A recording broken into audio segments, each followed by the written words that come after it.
It's time for another wrestling podcast. All right. Are you fucking kidding me? Guys, I got blocked again on Twitter. I'm your mark of marks. That's the most reliable source on the interwebs. The social assassin at your disposal, bitches. Season finale, Game of Thrones. Did you watch it? Oh, God, no. Ugh. All right. I have a little gripe because, I watched Money in the Bank. I watched it all the way up till Bailey won, and then I was like, okay, let me pause it. I paused it, and then I stopped it, figuring when I come back to it, I can watch it where I left off. So I paused and stopped it, went to Game of Thrones, watched it. I was like, all right, I'm done. Whoa. Pause. You're trying to tell me you went to watch Game of Thrones instead of Seth Rollins and AJ Styles? Yes, because I could come back to it. I figured... Don't even edit this out. You're a faggot. Don't even edit this without this time. No, I'm keeping the beginning in now. They have to know what happened. Anyway, so I came back to it, and then it wouldn't let me. It didn't even know where I left off, and I'm like, what the fuck? Like, I wanted to just continue where it was, like it was one show. So now I either have the option to start it from the beginning, or just watch it live where it is, and I'm like, fuck, I'll just watch it live, because at this point it's after 10. I don't know what time it was, and it was during the men's Money in the Bank match, and I was like 5 minutes into it or something. I forget what point I was into it, and then Brock Lesnar shows up, and I was like, oh, great. I guess I could just watch the rest of it later. This is what's happening, guys. Did Money in the Bank, all in all, live up to it? I hate to tell you this, but even if you hit start from the beginning, it wouldn't have started from the beginning. It's a glitch. Like, when they're airing something live, when they're filming it, you can't. Yeah. You can't start from the beginning, and you can't fucking... Is that just WWE, or is it like other stuff? Because I was so mad. Because it's coming from a live stream. I was so mad because I figured, it would just resume where I left off, and it never resumed where I left off. So fuck. No, every Wednesday night when I come home late. I don't catch the beginning of NXT, and I try to start it from the beginning, and it starts right where it's at live. I can never catch it again. Yeah, Fix that. Yeah, it's fucked up, bro. So I went back and forth, and I was like, fine, I'll just watch where I left off. But I don't know, did Money in the Bank deliver for you guys? I know a lot of people are joking online, including Chris Jericho, about giving it to Brock. Like, what the fuck is their obsession? Because I think they had a little bit of ratings rise out of Brock. Somebody said, or something happened, but not that much. But come on, Vince, really? Like, you have all this talent, and we have to give it to... Was this like the WrestleMania deal? Was this like, listen, you're going to lose to Rollins, but we're going to give you the Money in the Bank, you're going to win it in Saudi Arabia, or whatever. I don't know. Like, what is the... Why? Why do we need Brock Lesnar to always have a championship? Why can't he just be fucking Brock Lesnar? Time out. You know what? This is why I get mad at people like you. Me? Yeah, you. Because you're glazing over the fact that we had this awesome card from top to bottom. Every match on there, I was pretty happy with.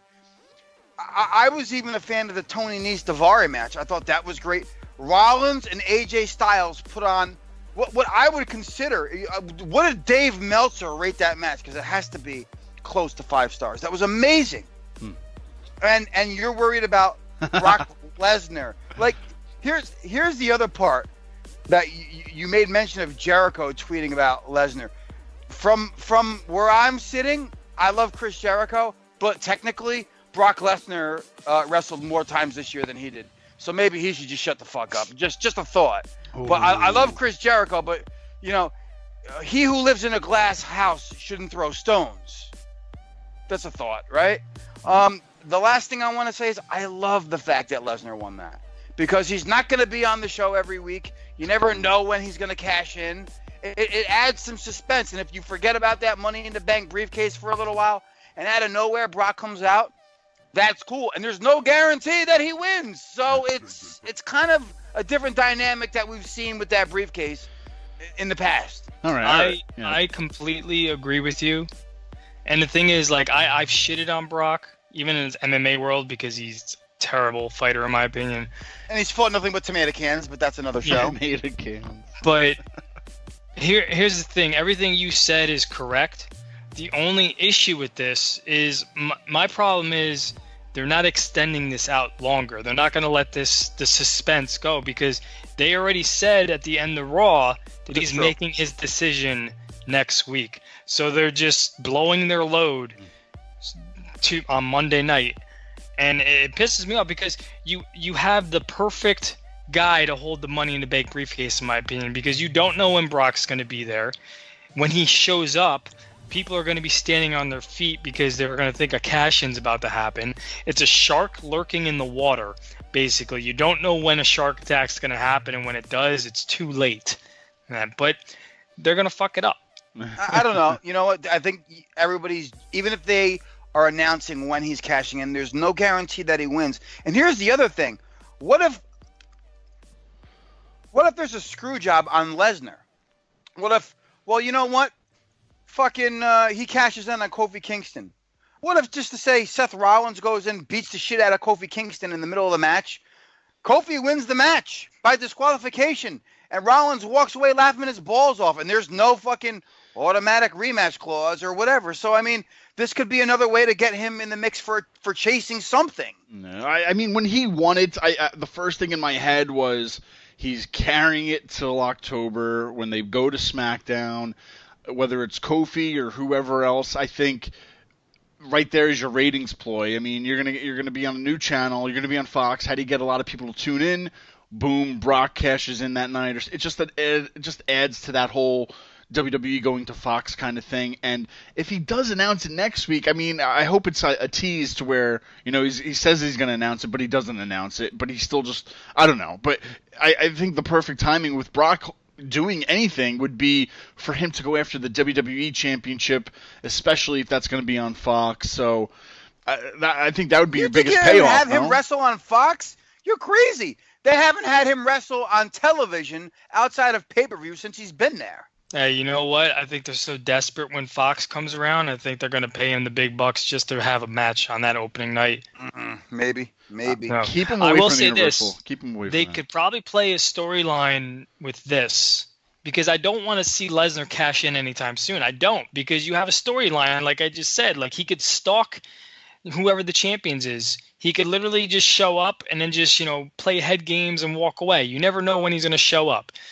What I hope they kind of play with is the fact that maybe the contract he signed has an automatic rematch clause in there, because they're not doing the automatic rematch clauses anymore. Right. But maybe Paul Heyman could have been like, hey, well, you guys aren't doing it, but I made sure that my client had it in his contract that he has an automatic rematch clause, so we don't have to cash this in, but we can automatically have our rematch. He doesn't have to win that match. He still has the briefcase, and he can go on, and all summer he could be stalking Seth and Kofi. Yeah. I like it. There's a lot of ways that they can do this. The only question is, do they fuck it up? Or more appropriate question is, when are they going to fuck it up? Yeah, more important. But I think all in all, guys, they were listening to us possibly the last few weeks, because I know we mentioned the stuff about having cool vignettes, and what I noticed on this pay-per-view was I feel like every match had a cool little 2-minute, 3-minute, whatever, little music video hyping that match, and I'm like, these explaining the feud, motherfuckers are exactly what it. we were saying, dude. I was like, I feel like I haven't seen this unless they just did it on like the championship matches, but every match was getting this like treatment, and I was like, thank you. This helps sell their story a little bit more than, like, you can't rely on the guys in the ring to tell the whole story. Like, give them some backup at least of what happened over the past few weeks, And kudos to their video guys, because let's be honest, they didn't really have a lot of good material to cut from, being that these fucking matches and shows have been atrocious to watch. Yeah. So kudos to them that they definitely made, as Mike likes to say, chicken soup out of chicken shit. And it's funny, I sent you guys a video. You guys remember Major League 2? Yeah.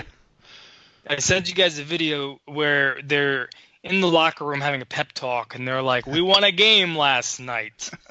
And tonight, if we win tonight, that's 2 in a row. And if we win tomorrow, it's called a winning streak. Well, that was the writing team on Monday, because they had a great Money in the Bank pay-per-view. So they're pretty much talking about they need to win Monday night, and then they need to win on Tuesday night. That's their winning streak right there. And honestly, WB program this week was not bad. No, it wasn't bad. Not bad. They actually did good. Now all I want is consistency. I just want them to keep it up and figure out how to do this. Well, And just You talk keep me about that video you sent. I learned my lesson. I ain't sending Credo no more videos, bro. I'm not sending you any more shit, bro. I'm sorry, Credo. and if you want to find out the full thing, when we I don't start wanna- our Patreon account one day, we'll put that. We'll put it on there. Yo, stay out of our group chat, bro. If you're soft, you might not want to pay that dollar or whatever it may be, because, yo, I'm actually the sane one in the group, I think.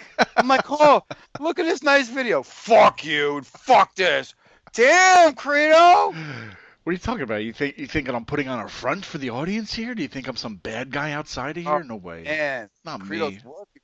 He's working all you motherfuckers.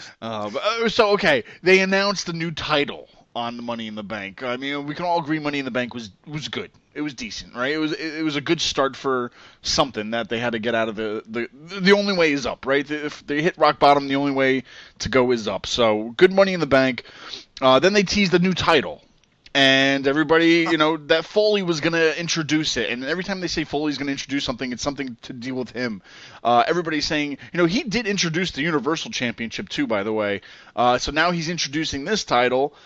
And he's holding it on his shoulder. It's already hanging out, and it's green. And I'm like, are they doing like the Saudi Arabia thing because they're going back there in a week or two? And, everybody's predicting, it's going to be the Hardcore Championship Foley's doing. It's going to be the Hardcore title. Well, guys, we got a 24/7 title. Now, I have a lot to talk about this, but I want to hear from you guys first because I don't know. Maybe a better name, a better look. Does this degrade championships at the end of the day? I mean, yes, it's fun to run around on TV, on social media, in the back, doing whatever, but it's like there's no science to it. It's like, I could throw you on the ground and pin you, and that's it. Is Vince just throwing shit from the past onto the wall and seeing what sticks to get some ratings, or what's going on? What's your idea about this before I kind of get my own 2 cents on this? What are your thoughts on the 24/7 championship? First things first, I hate to be that guy, but that really is an ugly fucking belt, bro. It looks like a fucking numbered Christmas tree. Green straps with some red lettering and It's a sign from Waffle House. yeah, something like that, bro. Listen. It's like you want to use the concept without the name because you're worried about hardcore and this is the problem I have when you're too worried about sponsors and stockholders. It's like you're so worried about a name. Fuck the name, fuck the backlash, because the people who actually watch the product, which I think is more important than fucking sponsors and bullshit. Do you think anybody's going to go to WWE shop and buy a fucking 24/7 replica? No, but they might go back and buy a hardcore title replica. Why wouldn't you just use that? It just doesn't make any sense. So the first night I saw it, I absolutely fucking hated it. I thought it was stupid. I thought it was an embarrassment. I wanted a title that has credibility. I can't even say the word, but you know what I mean. I wanted something that meant something. And Credo uses the term when it comes to Andre the Giant Battle Royal, everybody gets a participation award. Because that's what that title is. Everybody's getting a participation award. Everybody in the back is finally going to get some TV time. I just absolutely hated it. But then I kind of took a step back and I kind of looked at it with an open mind. And I started to really think about the pros and the cons of this title. Now, obviously the cons are the fact that what I just said, the participation award, everybody's going to get a fucking medal. This is their way of, like you said, their hardcore title, but not calling it hardcore. But then you got the pros with this, where maybe this is Vince's way of getting all the comedy shit out of his system to let the guys like the Usos and the Revival actually go out there and wrestle. Because they had an amazing tag match, and that crowd was chanting, "This is awesome." Yes. And there was no comedy whatsoever for that. All the comedy was based on that 24/7 title. And just like Crash Holly was meant for the hardcore title, R-Truth is meant for that fucking title. It's meant for it. And something, I hated it, but I'm not gonna lie. When Bobby Roode went to go open the passenger side door and a ref was just chilling right there, it kind of made me laugh a little bit. And R-Truth on Twitter is hilarious with this. And you want to know who's getting a spotlight right now and he's reaching out for the brass rings is Rockstar Spud, or actually Drake Maverick. If you guys have not seen the videos he is posting for this 24/7 title, I suggest you go to his Twitter and watch these videos. They are hilarious. I mean, he's basically from the day that title debuted, he's out there hunting R-Truth. He's walking through airports, just talking to random people, asking them where R-Truth is, where Ron Killings is. He talked to a random crackhead standing outside of R-Truth's hotel room. He printed up like maybe 1,000 flyers, and he has a video where he was walking around handing out flyers with R-Truth's face on it. He slid one under Vince McMahon's door. Man, like he's taking this, and like he doesn't get TV time, unfortunately. So he's taking this opportunity and he's going with it. And I think you're going to see title changes happen online. You're going to see title changes, especially on social media. It's definitely happening. I'm going to see where they go with this.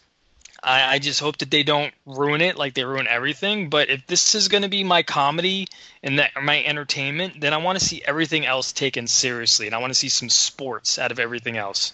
So how did the Hardcore Championship die? I'm trying to remember, because there was a point where I stopped watching wrestling and I came back. I remember Tommy Dreamer made it into like a license plate or some shit like that. And they ended up doing was they combined it in a match with RVD and Tommy Dreamer. They combined Square Garden.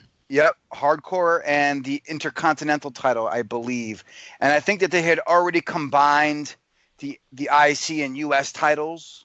I could be wrong with that one. European. Oh, that's correct. Right. Yeah. Because I remember that because it was the night after SummerSlam 2002 where The Rock beat Brock. Yes. I was there for that. And then the next night Brock beat The Rock. Oh yeah, sorry. When Brock beat The Rock. And then the next night I actually watched Raw at WWE New York back when they had that restaurant in Times Square. And I remember that match because that was the very last Hardcore title match was RVD versus Tommy Dreamer, and that match was very good. Yes. Very good. So yeah, my whole point to that is basically like because I remember when it was just crazy all the time. Did the Hardcore Championship ever have like tonight we're fighting for the Hardcore Championship? Did they ever have like a real match, or was it always just somebody messing up the match trying to get that championship? They had matches. They had scheduled matches. Yeah, when it first came out, they didn't have the 24/7 rule. It was just they had scheduled matches. And I think when Crash Holly won the title, that's when the 24/7 rule came in effect. I mean, you saw title changes happen at airports, in ball pits. Gerald Briscoe pinned Crash Holly when he was sleeping. I remember that, yeah. There was some entertaining stuff. I mean, I don't think they're going to be able to recreate some of the funny stuff we saw back in the day, but like I said, man, that title is meant to be on a guy like R-Truth. R-Truth is going to be probably the first ever 10-time 24/7 champion. And that Hardcore title actually had some great fucking matches. And I think one of them was at probably the best WrestleMania of them all was at WrestleMania 17. And that was Raven, Big Show, Raven, Kane. Oh, my God. That was an incredible match. And fucking to think, I mean, there was no 24/7 rule. I don't think it was in effect yet. No, I wasn't there yet. And that was the one where Raven went flying through that window. Yes, it was. Because like when it debuted, I was like, first of all, that shit was flimsy as hell, and it was like they rushed that shit overnight to be made or something. Because like the side things were like just like I don't know what. If you look at the video, Foley holding it, I thought it was like a kid's title or something. It was about to fall apart. God bless Foley. I'm like, okay, I just hope it's not silly all the time. Like sometimes, like the debut, okay, I get it, but you know, we're a week into it. I want to see what really happens with it. But at the first glance, I'm like, you see EC3 running through the crowd, and some of these other guys, and I'm like looking at them, like I feel like they're just pissed off because now they're just being used as like a joke, and I'm like.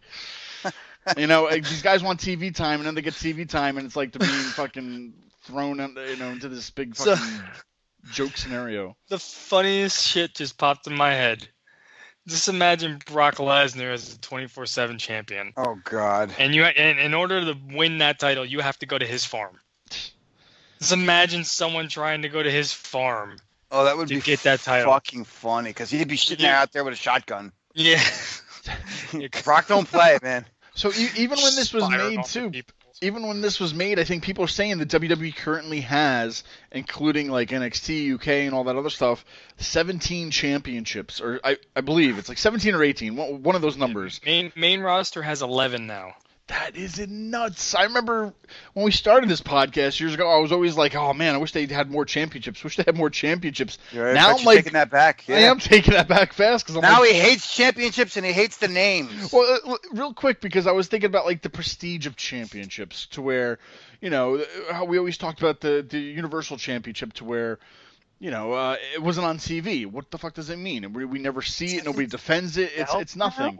But then you have this championship. As far as like just going to anybody, anytime, anywhere, does it defeat the purpose of like, I don't know, the prestige of being a champion? I mean, I grew up with like one championship, one WWE champion, a tag team champion, and that was it. You know, like there wasn't like all these in between kind of championships. And I'm like, how do you define as an outsider looking in, or maybe just in a kid's eye, who's the best of the best in a way of a champion? Because like you could say, oh, I'm a WWE champion, you're a 24/7 champion. That's not like, but then you have the guy who says I'm the WWE champion. Like, how do you rate these guys on who's the best of the best or something with all these championships now?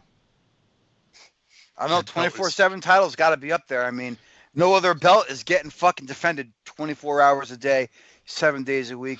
And to my point, this. Like, I get that this belt is going to be meant to be for all the slapstick shit.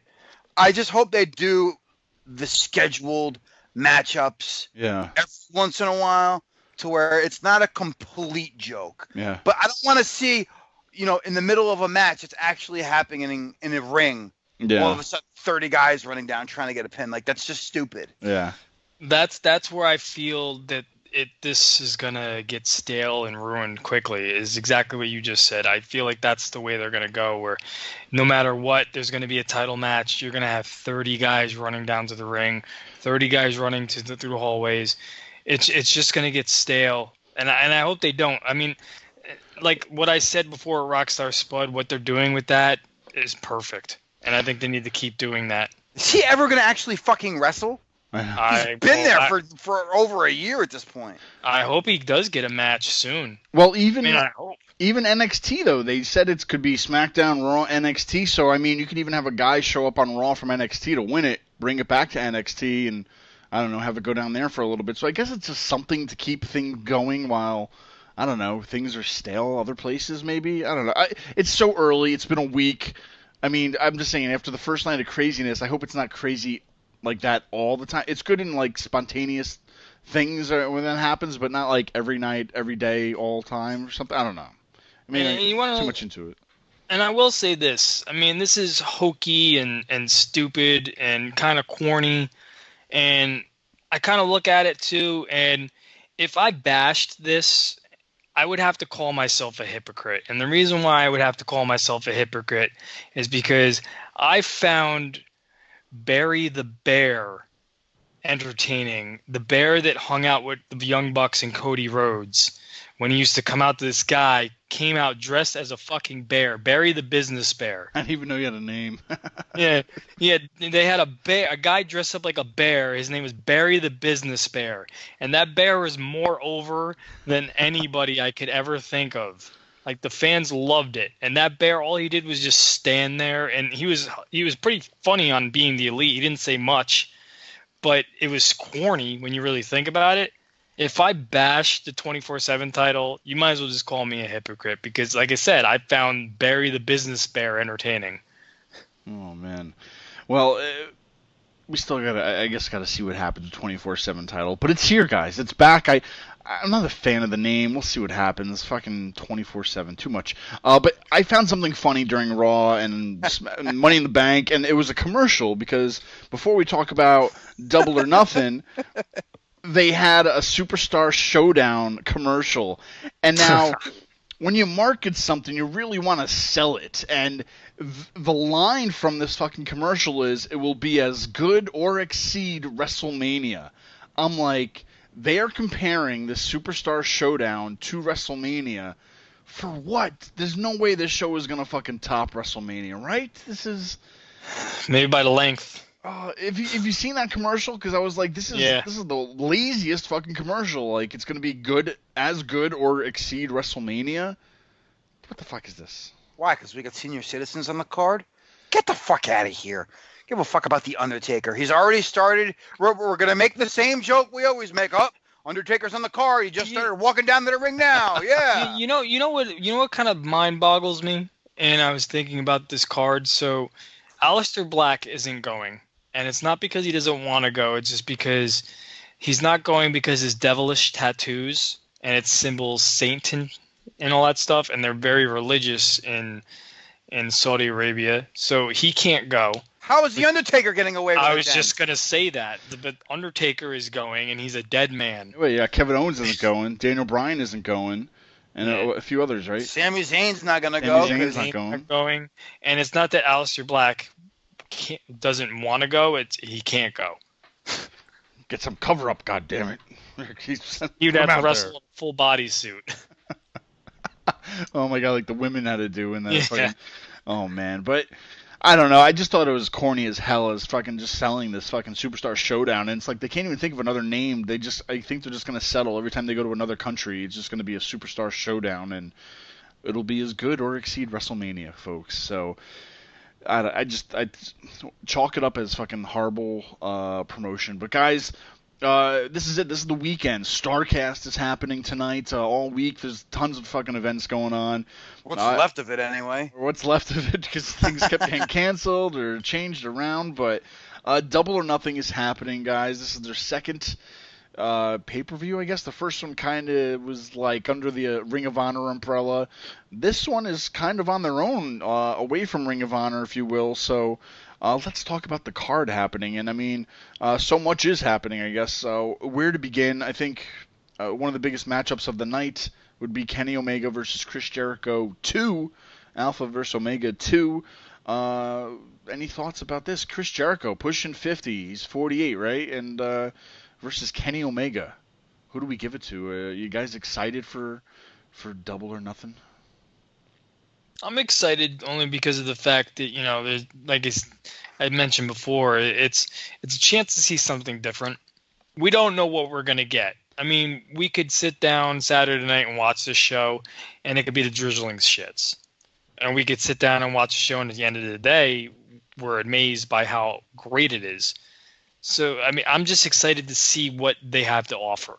And I'm hoping that they're good, because then it's what Matt Riddle called this the golden era of wrestling. I have no expectations, and I think that's the smart move. I don't want to be one of the fanboys who's like, oh, great, now Vince is going to step his game up. You know what? This right here determines the next 6 months of WWE programming, at least I feel like. Because if this is really good, then he realizes, fuck, I might have to step my game up, especially come October. Wait, hold on. You said you didn't want... No, never mind. I didn't want what? You didn't want to be one of those guys to say Vince step his game up. You just said... All right, I'm sorry. It could. I'm saying it could potentially could. I don't have expectations, though. I don't want to be one of the guys who's like, oh, yeah, this is definitely going to happen. If the show is good, he's going to have to. But, that remains to be seen is kind of my point. Okay, There's really not much. There's really not much on the card other than maybe the Bucks and versus the Lucha Brothers that I'm really really interested to see. I mean, Cody and Dustin, that's another match to pull on the heartstrings. I get it. And Omega and Jericho, I've kind of seen it. I'm looking for something, and I hope it's not a wasted surprise on a pay-per-view that I don't even know where to buy it on. Well, a lot of things on the show, like a lot of names I'm not familiar with. I'll be straight up with you. I don't fucking watch a lot of I don't have enough time to watch all this shit going on in the world. I mean, just some of the names on there from Japan or wherever they're coming from, China, whatever. A lot of names I'm just not I have no idea who they are, so I'm kind of curious to see what they're going to give us for this kind of pay-per-view. But they did also announce that for the first AEW champion, it's going to be the winner of Kenny Omega, Chris Jericho. The winner of that is going to go against the winner of the Casino Battle Royal match, and that will determine AEW's first champion. So some of the names in their Casino Battle Royal, the buy-in they're calling it, you got Brandon Cutler, Glacier, Sonny Kiss, don't get me started, Ace Romero, Sunny Days, Brian Pillman Jr., MJF, Joey Janela, Billy Gunn, Jimmy Havoc, Jungle Boy. Billy Gunn booked himself in the match. Billy Gunn booked himself in the. So I mean, just some of the names of this match, but whoever wins this is going to be facing Kenny Omega or Chris Jericho. They're not drug testing over an AEW, Credo. Exactly. There's no performance. There's no what was that? There's no policy there. No performance policy there. I don't know. Actually, they never really expressed if they're going to even have like a drug policy or not. Well, we'll see what happens. Eventually, We'll see Billy Gunn walk out. they're going to have to. Well, you know, like I am kind of curious. So, like, whoever wins that, there's got to be some kind of surprise in there. So whoever's going to face Omega and Jericho, what kind of name could be in there? I don't know. Maybe another New Japan name. Okada, who knows? I don't know. Who are they going to throw in this match to win it to go against one of these guys? We'll see. But I don't know. I mean, Double or Nothing, guys. Like I said, there's a lot of names on here I'm just not familiar with because I don't watch them every day and every, all that stuff. So they're having like the AAA World Tag Team Championship, the Young Bucks versus the Lucha Brothers. Cody Rhodes, like you said, versus Dustin Rhodes. I wish that match was a WrestleMania match a few years ago.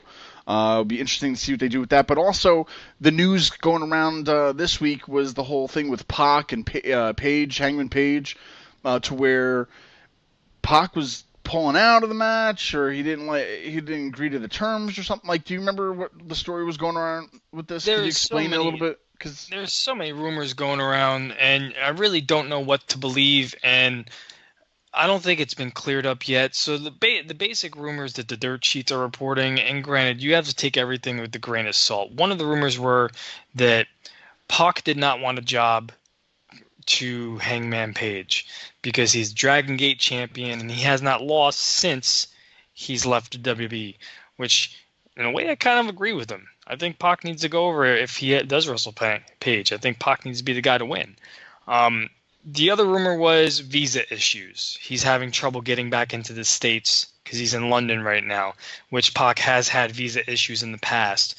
Then the other rumor is Dragon Gate still has a hold on his contract since he's their champion, and they won't let him compete until he drops the Dragon Gate title. So I don't know what to believe. I think there's like 4 or 5 more other rumors that people are going around saying. Dirt sheets are reporting this, dirt sheets are reporting that. I don't know. I just know that the match isn't happening now. And, but it did happen. But it did happen too. Yeah, it did happen. So that's what's crazy about it too, is that they had the match over. I don't know exactly where was it. In the UK, you could stream it live. I was looking on Pro Wrestling Sheet this week, and they have the match. It's right on the AEW's YouTube page. Yeah, and they gave it away for free. They showed it. So I mean, this is one of their bigger matches. I mean, Pac didn't, he was doing Dragon's Gate, but this would kind of put him more in the forefront, back with an American audience, if you will.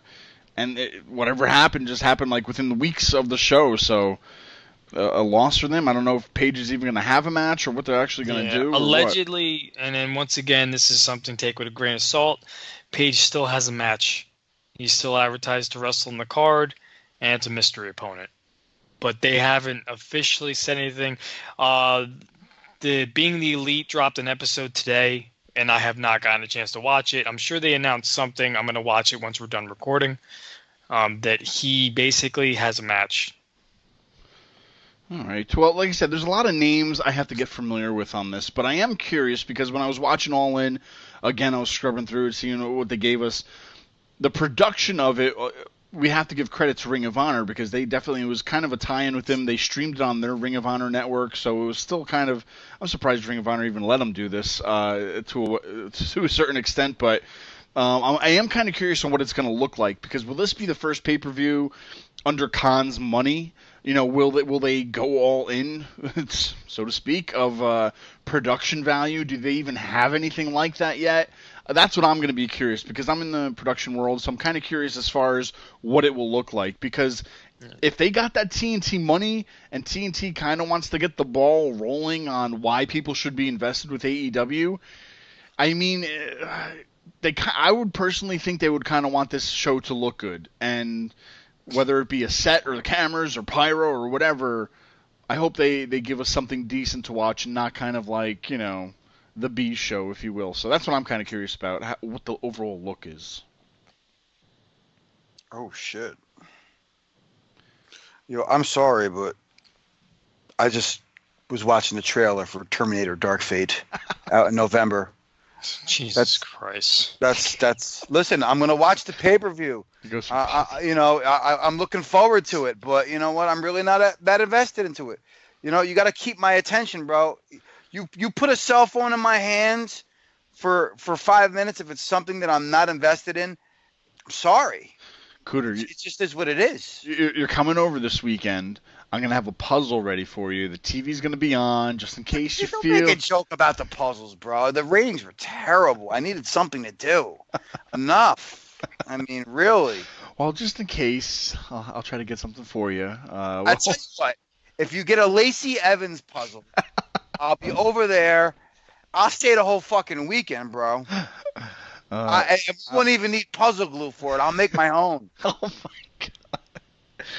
Well, then. Good thing we're not PG on here. But I hear they also are getting a TV 14 rating, which is nice for AEW. So, I mean, we can curse, kids. It's 2019. It's okay to step outside that little language barrier for a show. I don't understand that. Most kids have dirtier mouths than I do nowadays. What the fuck is going on? You're worried about what your kid sees on television. Why don't you worry about what the fuck he said to his teacher in his first grade class? He probably told the teacher, suck my dick. Or if it was a girl, she probably said, lick my asshole. Something. I guarantee you, bro. Well, kids today are fucking foul, man. I'm telling you. Well, then. Well, either way, I just want to... I have to throw a plug out there. I never plug anything, but anotherwrestlingpodcast.com. If you're listening, I know we've got a lot of loyal listeners out there, like our good friend Dustin Lee over there, who listens to the show weekly, gives us some great feedback. But guys, Double or Nothing's happening this weekend. That's great. But there's another thing happening which I have to get caught up on. And guys, I need you to talk to me about this show, and maybe don't give any spoilers out. But I mean, we kind of lived through some of these the stuff on Viceland. Of what they're showing with what is it called? Dark Side of Wrestling. Dark Side of the Ring. Dark Side of the Ring. What are they doing? I haven't seen any show yet. I want to. I'm gonna. I just haven't seen it. Can you guys tell me some more about this? Because I mean, there's some people out there probably listening that haven't seen it as well. And just from the stuff I've seen, I got to get invested into it. And I'm kind of curious the kind of what they did with it, because I mean, I feel like WWE should be eating up these kind of stories for their network, but is it some stuff that this is like stuff WWE won't even talk about, right? Not even that they won't necessarily talk about it. They like to put their own slant on certain things, and some of these weren't really involved with. So there were 6 episodes. The first one was Macho Man and Miss Elizabeth, the match made in heaven. The second one was the Montreal Screwjob. Both of those are very WWE-ish. And Lanny, friend of the show, even made the appearance talking about his brother. And it's funny to hear him on that episode, Credo, because we've heard him tell certain stories the exact same way. Oh, I've heard so a lot he of has other stories too. Yeah, but he has a very photographic memory. He does. He's a great, yeah. When he tells a story, he tells it the exact same way, which is pretty impressive. The third one is I think the one that everybody was like, holy shit. And that was the murder of Bruiser Brody. Was that the third episode, Mike? Yes, because I think the debut episode was the Macho Man episode, then the Montreal Screwjob, then the Bruiser Brody. Right. And then you also had I think the fourth was the death of the death of the Von Erichs. The fifth one, now it's interesting because I had heard about this guy. I didn't really know much about him. was the alleged murder of Gino Hernandez. I always heard rumors about it, like mafia or something, and I never really knew the whole story. And the last episode is the Fabulous Moolah, very before WWE and during WWE. So some of these, and what's interesting is that I threw out the name of a documentary I watched because I've heard a lot about some of these issues. It was a DVD called Heroes of World Class. It was one of these Big Vision DVDs, and they made mention of the murder of Bruiser Brody, and they made mention of Gino Hernandez. So this is where, and it's a very good documentary, and obviously surrounds the Von Erichs. So I mean, it's a great little companion DVD to get more interviews out of there. But this documentary series is just absolutely incredible. Well, yeah, I remember when because like what I used to do, we used to have a bunch of interviews. We talked to a lot of people, and I just kind of like, I gotta stop interviewing right now. And we had Tony Atlas on the show. Now Tony Atlas was down there when the whole Bruiser Brody thing happened, and like what I would do to prep for interviews was, even though I knew the person, I go to the Wikipedia, man. I kind of read their story again to see whatever questions I can strike up in me or whatever, and Tony Atlas, I was reading in the thing that he was there when he was stabbed, and he was backstage, and I'm like, shit. I remember, yeah. And me and Mike were helping you prep for that interview. And I honestly forget because I was trying to ask him, or I was gonna ask him, and I think I asked him something about it, but I try not to be too controversial on my interviews because I want them to come back. I don't want to be a dickhead about it, and I really wanted to dig deeper about this, but it was like there's even stuff I think I cut out because he just wouldn't answer it, and you didn't want to talk about it. I know it's like I'm not gonna get into it. I don't want to. It's crazy because he was down there, he was there when it happened, and man, I gotta watch it though. But yeah, I never. What would you give this, guys? Would you production? I don't know. How long are the shows? Like half hour? They're an hour. Yeah. But the thing there's what's crazy about some of them is like especially the Montreal Screwjob one. Now WWE did a documentary on it. You've seen the Legends, or it was the Shadows of the Ring or whatever it was, the Bret Hart documentary that was on A&E. So you finally years later heard that Shawn and Hunter were in on it, But in this documentary, they make a big part of the story, Cornette and Russo talking about how they were the ones who kind of came up with the idea. And I'm like, well, you put all these different fucking stories together and it's like a giant hodgepodge. So I don't know how I really feel about that one, but dude, it really makes certain people look really good and makes others look bad. Like Abdullah the Butcher looks like the biggest piece of shit in the world in this documentary. Yeah, the only thing I didn't like about the Montreal Screwjob one was something that I did like. It had no place in it. Was what you just brought up was Russo and Cornette. Russo and Cornette. It just had no place, but it was hilarious and it was funny. If they did their own documentary on how much they hate each other and their rivalry, that would have been perfect. But it kind of took focus away from the Montreal Screwjob, and instead of ending on the Bret Hart story, the ending what you got was Cornette saying that he will piss on Russo's grave. That was the ending of that show. Other than that, I had no complaints. I thought it was awesome. I loved the Macho Man story. I loved the Bruiser Brody one. The Bruiser Brody one was intense. Yeah, that was intense. Like, so you just sat there. So was Gino. Gino one was good, but I liked the Bruiser one more. Oh, of for course. Some reason. It was just intense. The thing is, you knew what happened, but you're getting like that inside scoop of what actually happened. That was amazing. Viceland's been doing really good with these documentaries. Right now, they have a new series out right now called The Wrestlers. I just checked that out today. Yeah. Yeah, where they're going around just following around independent promotions, and they had an episode last night with guys from Evolve. They were following around Gabe Sapolsky, and you had Matt Riddle was on this episode. Stokely Hathaway was on this episode. Drew Galloway, who's Drew McIntyre in WWE, he's on this episode. This has got to be old footage. Yeah, it's Mike. old footage. It is old footage. Because they're talking about how like Darby Allin is new. Yeah, this isn't new footage. This has got to be like 2 or 3 years ago. Yeah, They've been doing this documentary for about a couple years now. They're finally releasing the episodes, which is great stuff. I mean, Viceland's coming out with some awesome shit. Nice. Well, guys, a lot of things are happening next few weeks because this week's Double or Nothing. Next Friday is the Saudi Arabia show. Saturday we're going to NXT Hartford. A lot of things happening, guys. What has to happen this weekend? I guess maybe Cooter for you to keep you invested. I mean, is it good matches? Is it a good pay-per-view overall? Just a good show? I don't know. Like walking away at Saturday night, the show is said and done. Good or bad? What's going to keep you invested to the next show? I think the limited roster is a good thing and a bad thing at the same time. I think I want to see more people. I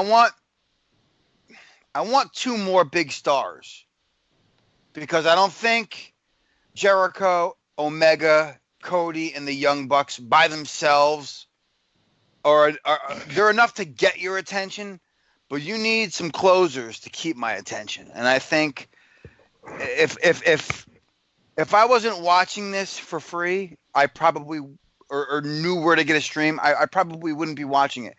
Now that I'm watching it, I want to see something to keep you have my attention. It's up to you to keep it. And I think that's what's going to do it. Sure. I agree with that. I mean, I think they need, they got stars, and I'm familiar with some of the names that a lot of people aren't familiar with, but there are names that even myself, I don't know.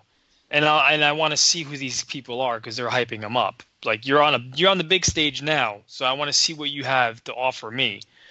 So that is a point where Cooter made too, where you need two big names. Well, you got CM Punk, who would like to give the WWE the big FU. Mm-hmm. If I could see Tony Khan giving him a phone call and saying, "Hey, let's have a conversation. Let's meet somewhere. Let's have a conversation and talk." I think CM Punk, you offer him the right amount of money, and you give him, you persuade him very well. He could be there. And Jonathan Moxley, I really do think he's going to be there Saturday. I think that's the two names that we're going to see Saturday. Yeah, and this is I think a lot different than All In because right now you have TNT on your back. Now you have all the past few weeks, all the WWE fans are kind of pissed off with what we're seeing. This is a chance to show them what they could be seeing. So I think this is a lot bigger deal than what the first one was, if you will, because I think they have a lot more writing on it because this is your chance to get these people ready for October. You have to show them what's going to, what the landscape will look like, what you guys are going to be doing with it, and they really need to do it wisely. They really need to have a surprise. They really need to have another big name show up. Like I said, all in. They got to be all in on this one because this is it, man. This is it. People are going to be watching it. Everybody's hyped in the wrestling community. They cannot have a flop because if the whole fucking thing sucks, why am I going to tune into the show in October? So from now, I know they're going to have another show, I think in August or July, I believe. They'll probably announce it whenever. June. So they're going to have a few shows leading up to October. So, I mean, I think this weekend is going to be get that ball rolling. Why is AEW different? And I think they have to show why they're going to be different. So it may not seem like a really big show to a lot of casual fans, but I think, AEW and all of them, they really have to step it up. And you got to give the fans surprises. You got to give them some wrestling. You got to, give them what they want that WWE isn't giving them. And if they can deliver that, they're going to have a lot more, fans looking at them from now on. So I wish them nothing but the best because I'll tell you what, if they're successful, that means no more shitty WWE programming, and WWE has to step up. So I'm hoping this is the new era of WCW in a way, and the Monday Night Wars is coming up. Yeah, I tell you, it's sad that when I've actually enjoyed documentaries about wrestling more than wrestling itself, it's sad. Before we go, a topic you would have loved to see. I heard that they're filming something on Dino Bravo, but what are some other Dark Side stories? I could name two right off the top of my head. The biggest one. I want to see the Owen Hart. I want to see the Owen Hart, and If people aren't ready, if people are going to be sensitive about the Benoit story, don't tune in. No, But that's Benoit that's would be something good. that I Yeah. would want to see. Yeah. I want to see what the WWE isn't going to tell us. I want to see from the funny thing, but everything that we want to know about that story can be told because everybody basically that was involved in that story isn't under contract with the WWE. So they can get a hold of those guys. Even if they did an Eddie Guerrero story too, that would be cool to see that one. You can talk to Chavo, you can talk to all these other people, but Benoit is the story. What about the steroid trial? It would be tough to get. I mean, with Vince and his people, that would be a tough one to do. And Hogan's under contract too, so I don't think he'd be able to do that. Hogan's under contract, so they wouldn't have him. That would be tough to do. But can we do something, guys? We need to have an AWP wild card counter because I don't know if you guys have been keeping count because I can't keep count with how many fucking people are jumping shows each week. I felt like there was that draft is out the window. I felt like there was more than 5 people on one show and there was like 6 people on the other show. And are we counting people that are backstage or do they have to come out to the fucking arena? Because there was one episode where they already had 4 people on SmackDown they came over from Raw to SmackDown 4, but then you still had Lacey Evans make an on-screen promo backstage. Lacey Evans can show up whenever she wants. I get that. I do. But if you're going to tell me we're only getting 3 to 4 people, like, come on now.